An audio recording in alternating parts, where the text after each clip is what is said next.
여러분은 지금까지 돈이 많아지면 물가도 오르는 세상에서 살아왔습니다. 그런데 만약 물가가 계속 떨어지는 세상이 온다면 어떨까요? 더 놀라운 것은 그 원인이 경기 침체가 아니라 AI와 로봇 때문이라면 어떨까요? 일론 머스크는 지금 우리가 인류 역사상 가장 거대한 전환점 앞에 서 있다고 말합니다. 그리고 그 변화는 생각보다 훨씬 빠르게 다가오고 있습니다. 대부분의 사람들은 AI를 단순히 챗봇 정도로 생각합니다. 질문에 답해주고 글을 써주고 그림을 그려주는 도구 정도로 말입니다. 하지만 머스크가 바라보는 미래는 훨씬 더 거대합니다. 그는 AI가 인간의 지능을 뛰어넘는 순간이 생각보다 멀지 않았다고 이야기합니다.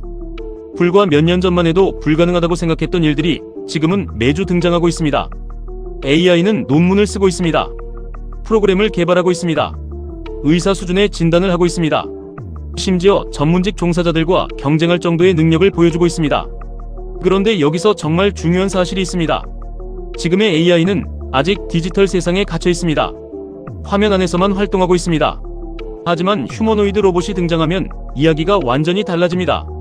AI가 두뇌라면 로봇은 몸입니다. AI가 생각하고 판단합니다. 로봇이 직접 움직입니다. 공장을 운영합니다. 건물을 짓습니다. 물건을 운반합니다. 노인을 돌봅니다. 음식을 만듭니다. 지금까지 인간이 해야 했던 대부분의 육체 노동을 대신하게 됩니다. 경제의 본질은 결국 재화와 서비스를 생산하는 것입니다. 그리고 지금까지 생산량에는 한계가 있었습니다. 사람 수가 한정되어 있기 때문입니다.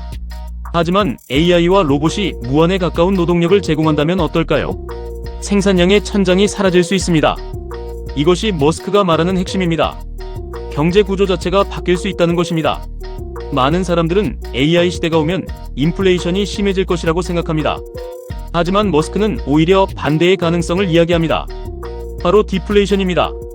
물가가 지속적으로 하락하는 현상입니다. 왜 이런 일이 벌어질까요? 생산량 때문입니다. 재화와 서비스가 넘쳐나기 시작하면 가격은 자연스럽게 내려갑니다. 같은 제품을 만드는 비용이 계속 줄어들기 때문입니다. 공장에서 사람 대신 로봇이 일합니다. 24시간 쉬지 않고 일합니다. 실수도 거의 하지 않습니다. 생산 비용은 계속 하락합니다. 결국 소비자가 지불하는 가격도 내려갈 수밖에 없습니다. 사실 역사적으로도 비슷한 사례가 있었습니다. 산업혁명이 진행되던 시기입니다. 생산성이 폭발적으로 증가했습니다.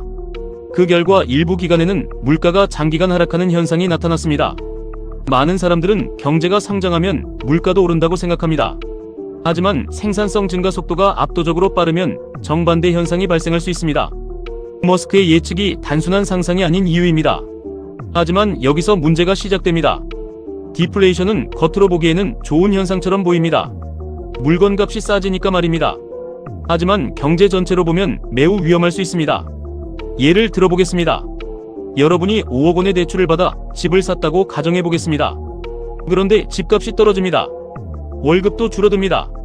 하지만 대출 원금은 그대로입니다. 이 경우 실제 부담은 훨씬 커집니다. 돈의 가치가 올라갔기 때문입니다. 같은 5억 원이라도 갚기가 더 어려워집니다. 일본이 대표적인 사례입니다. 장기간 디플레이션이 이어지면서 소비가 위축됐습니다. 사람들은 가격이 더 떨어질 것이라고 생각했습니다.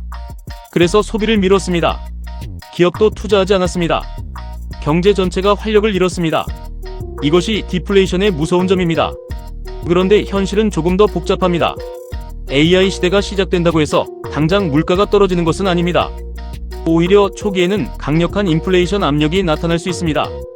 왜냐하면 AI를 운영하기 위해 필요한 인프라가 엄청나기 때문입니다. 데이터 센터가 필요합니다. 반도체가 필요합니다. 발전소가 필요합니다. 전력망이 필요합니다. 냉각 설비가 필요합니다. 특히 전력은 앞으로 가장 중요한 자원이 될 가능성이 높습니다. 많은 사람들은 반도체 부족만 이야기합니다. 하지만 실제 병목은 전력일 수 있습니다. AI는 엄청난 전기를 먹습니다. 챗봇 하나가 답변을 생성하는 과정에서도 상당한 전력이 소비됩니다. 앞으로 수십억 개의 AI가 동시에 작동한다면 어떨까요? 전력 수요는 폭발적으로 증가할 것입니다. 그래서 지금 전 세계는 조용한 전력 전쟁을 벌이고 있습니다. 원자력 발전을 다시 검토하고 있습니다. 송전망을 확충하고 있습니다. 변압기 생산을 늘리고 있습니다. 산업용 냉각 설비 투자도 증가하고 있습니다. 많은 투자자들이 AI 기업만 바라보고 있지만 진짜 돈은 삽을 파는 기업에서 나올 수도 있습니다. 과거 금광시대에 가장 큰 돈을 번 사람은 금을 캔 사람이 아니라 삽을 판 사람이었다는 이야기가 있습니다. AI 시대도 비슷할 수 있습니다. 그런데 여기서 더 큰 문제가 있습니다. 바로 일자리입니다. 머스크 역시 이 부분을 가장 우려합니다. 지금까지 인간은 일을 통해 소득을 얻었습니다. 하지만 AI가 대부분의 업무를 더 잘하게 된다면 어떤 일이 벌어질까요? 이미 변화는 시작됐습니다. 번역가가 영향을 받고 있습니다. 디자이너가 영향을 받고 있습니다.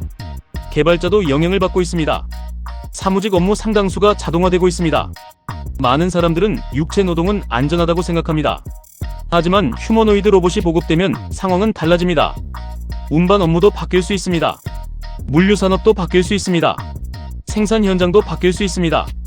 돌봄 서비스도 바뀔 수 있습니다. 결국 대부분의 직업이 영향을 받을 가능성이 있습니다. 대부분은 여기서 무너집니다. 변화를 인정하지 않기 때문입니다. 사람들은 과거의 성공 경험에 집착합니다. 지금까지 잘 통했던 방식이 앞으로도 계속 통할 것이라고 믿습니다. 하지만 역사적으로 가장 큰 부를 만든 사람들은 변화가 시작될 때 움직였습니다. 변화가 끝난 뒤 움직인 사람들은 따라가는 입장이었습니다. 그렇다면 우리는 무엇을 준비해야 할까요? 첫 번째는 레버리지를 조심하는 것입니다. 앞으로 경제 구조가 크게 변한다면 과도한 대출은 위험할 수 있습니다. 특히 미래를 확신할 수 없는 시기에는 더욱 그렇습니다. 두 번째는 생산성 혁명의 수혜 산업을 공부하는 것입니다. AI 기업만 볼 것이 아니라 전력, 데이터 센터, 반도체 장비, 냉각 설비, 자동화 산업도 함께 살펴봐야 합니다. 세 번째는 자신의 경쟁력을 AI와 연결하는 것입니다. AI와 경쟁하려 하지 말고 AI를 활용해야 합니다. AI를 사용하는 사람과 사용하지 않는 사람의 격차는 앞으로 더욱 커질 수 있습니다. 네 번째는 장기적인 시각을 유지하는 것입니다. 시장은 늘 과장과 공포를 반복합니다. 하지만 거대한 흐름은 생각보다 오래 지속됩니다. AI 혁명 역시 하루아침에 끝날 유행이 아닙니다. 머스크가 꿈꾸는 가장 긍정적인 미래는 매우 놀랍습니다. 의료비가 크게 낮아집니다. 교육비도 낮아집니다. 필수 서비스 가격이 급격히 하락합니다. 인류가 지금보다 훨씬 풍요롭게 살아가는 세상입니다.